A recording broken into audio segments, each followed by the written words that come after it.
G'day comrade subscribers, and a big thank you to PCBWay for their ongoing support. A package arrived today from them of three little projects that I'm working on, three boards that I've designed. So I'll have a look at smallest to biggest.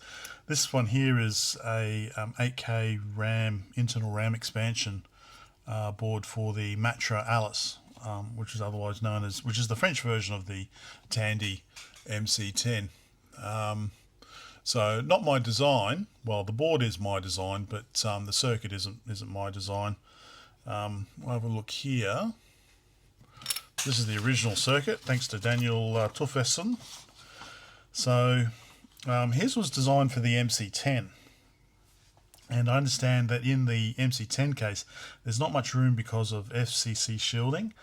I'm not sure how we're going to go in the Alice. So this may or may not work. Daniel's original implementation is removing the 2K RAM. So it comes with 4K internally, which the VDP can access.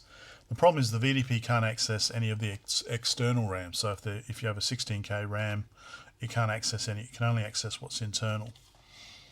And it can access up to 8K. So if you have 8K internally, I think you can access an extra video mode. That's the idea.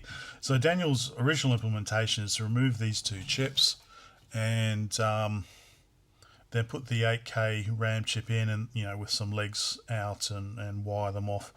So I thought give it a try using a little daughter board here. So it would go in, take these two RAM chips out, go in there. We'll see how much room we've got, because there is a bit of space here for the keyboard plugs. So I might build one up quickly just to have a look. I can't do it yet because I'm still waiting for the missing keyboard screws. The keyboard for this machine only had 2 keyboard screws in, so it doesn't work very well. Once I get the keyboard screws, then I can verify the internal RAM, then I can try the upgrade. So that's the first board. The second board is my implementation of Matt Callow's Pico ROM, but for the Amstrad Plus series. So we've got a Centronics connector here. Yeah, this is my second attempt. First attempt, I didn't pay close enough attention to the numbering. So the footprint that I used had numbering that went 1 to 25 along the top, and then I guess 26 to 50 along the bottom, whereas the Amstrad pin numbering is 1, 2, 3, 4. It's alternating. That obviously makes a big difference when you're routing the pins. So this is the second attempt. I might be able to whip this up quickly as well. It doesn't take too long to build. We'll see if it works. The final one is something I'm quite looking forward to trying out. It's a new keyboard for the Husky Hunter ruggedized CPM machine. Obviously, it's not one that you can put into the machine to replace the keyboard there. The problem with my Husky Hunter is that the batteries had been left in, which meant that some corrosion had gotten into the keyboard membrane. So unfortunately, the keyboard wasn't really working, and it was just going to be too hard to try and get everything back into that nice frame it was in. And because it's quite a neat little CPM machine with a built-in screen and everything, I wanted to continue trying to use it. Hence the external keyboard. So it's pretty big. This is like the first time I've done it, made a keyboard. So I wanted to try and make sure there was enough space between the keys. I might build this one up quickly as well as part of this video, just to see what it looks like. Yeah, and then it basically connects up via a 17-pin cable. And yeah, the idea is that I don't know, try and 3D design a 3D printable case for it, and then it won't be as small as it was, but the main thing is it'll still be usable. So yeah, big thanks to PCBWay for getting these to me. and helping me out with these projects. Let's see. And there we go. So that's the idea. So that's as slim line as I could make it. So this obviously goes off to the relevant pins on the CPU and the VDG. Sorry, fingernails a bit dirty. I've been out doing yard work today. Yeah, so remove those two, and then this goes in place. So when it's socketed down, it'll be that high.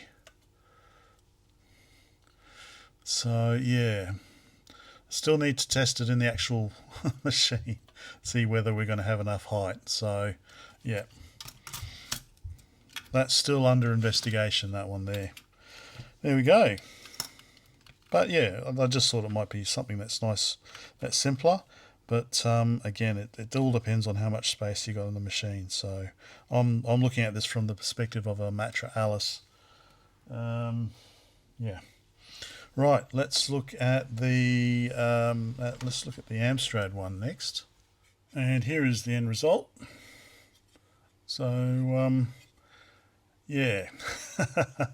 Not really working at the moment, because the way the ROMs work in the Plus series is a bit different. So Matt's Pico ROM basically disables all the internal ROMs and then takes over. It handles all the ROMs. Whereas on the Plus series, you always need the cartridge plugged in. And that's got the OS and BASIC on it, I think, off the top of my head. Or is it just BASIC and the OS is in here? Anyway. So I have replicated it on here, and it just plugs in like that. We can have a quick look. So pretty slim line, but doesn't matter how good it looks. If it doesn't work, it doesn't it doesn't matter how good it looks. So powered on, and it's not really reset. It's not really behaving at the moment. So I think the cartridge ROM and the Pico ROM are battling at the moment. So some further work's required on that one. Right.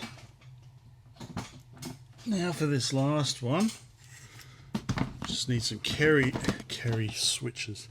Cherry key switches. And I was thinking I might just put blank keycaps on, and then very carefully hand draw the text on each keycap. Maybe that's what I was thinking. So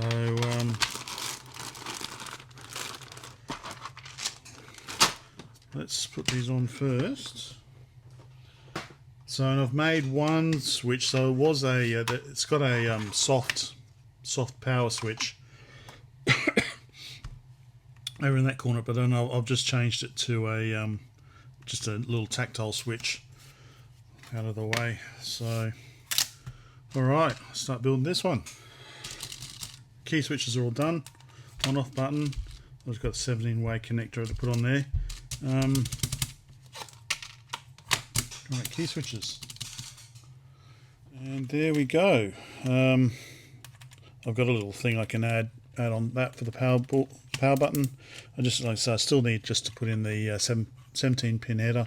That's not a big deal, but I think I did pretty not bad for a first keyboard design. I tried to follow the original Hunter layout. Well, I have followed the Hunter layout.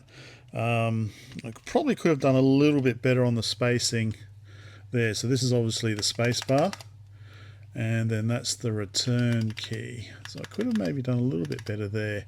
And then this is where the power button was, but like I said, I've just moved it up there as a separate little button there. So, but yeah, I guess perhaps I should have just kept it there and then made it red, but maybe version 2. So I've I do DSA profile for the keycaps now. That's all I do. I quite like it.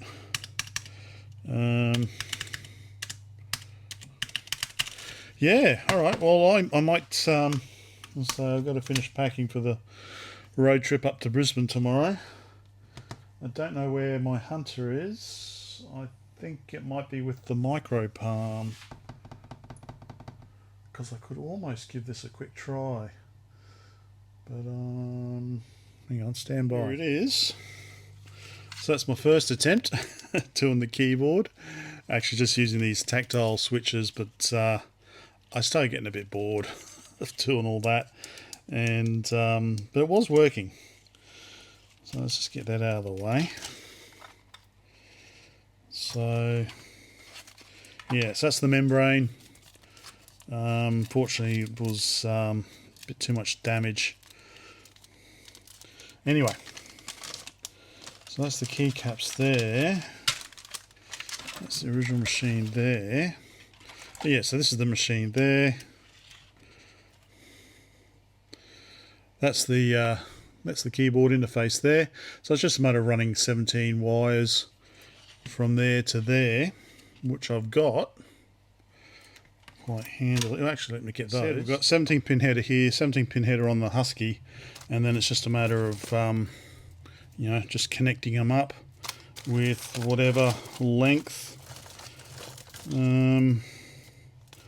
I've got. I'll figure it out. Can either do, I don't know if this is long enough. I can buy longer ones, or just use a mixture of smaller ones that are long enough. I'll figure it out. Anyway, I won't do it tonight. I'll leave it for a separate video coming back, but that's generally the idea. I've got a new backup battery for it as well to put in, but it's got loads of storage. Loads of storage. There's all the ROMs. Well, as you know, remember if you watch the videos. But yeah, so for the keyboard, that was just to turn it on. Basically, you just, I don't know, ground that or connect it to 5 volts or something. I can't remember, but that runs through from here. So I'll get all the legends written on that, and then hook it up to this, and then yeah, nice. I think it's cool. And then it's just a matter of maybe remounting it. That was the idea, of maybe 3D printing some sort of case for it, and then have that. That's why I've got the mounting holes on the side there.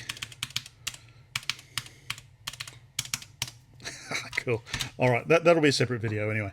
So that was just it. So yeah, thanks again to PCBWay for supporting the channel and letting me to do these little projects.